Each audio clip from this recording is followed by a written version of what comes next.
Nous allons chercher à factoriser maintenant l'expression b, c'est-à-dire p plus 1 facteur de p plus 2 moins 3 facteur de p plus 1. Faites une pause sur la vidéo, aspirez-vous du petit a et puis venez voir si vous avez juste.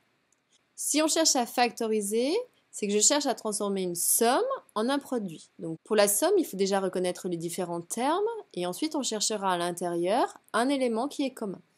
Ici, c'est une somme, en fait c'est plus une différence, mais soustraire c'est ajouter l'opposé. Donc je fais la différence entre l'expression ici, le premier terme, moins cette expression du deuxième terme. Maintenant, à l'intérieur de ces deux termes, est-ce qu'il y a un élément qui est commun? Oui, et cet élément c'est p plus 1. Donc c'est tout ça que je vais mettre en facteur. Mais attention, puisque c'est tout ça, je n'ai pas le droit juste d'écrire ça. Il y aura un problème, parce que ce serait 1 qui multiplierait le reste, c'est tout ça qui doit multiplier tout le reste. Donc j'ouvre une parenthèse, je lis de la gauche vers la droite, donc je vais prendre mes éléments les uns après les autres de la gauche vers la droite.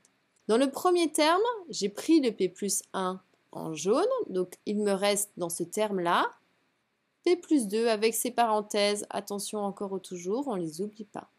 Après on me disait moins, donc j'écris moins entre les deux, et dans le deuxième terme, j'ai pris p plus 1, donc il va me rester juste 3, donc j'écris juste 3.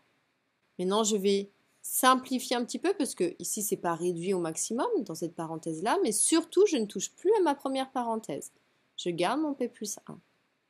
Facteur de, donc si je regarde ici les premières parenthèses, devant j'ai pas de signe, c'est en fait un signe plus, donc ça veut dire que les parenthèses là, elles n'ont pas vraiment lieu d'être.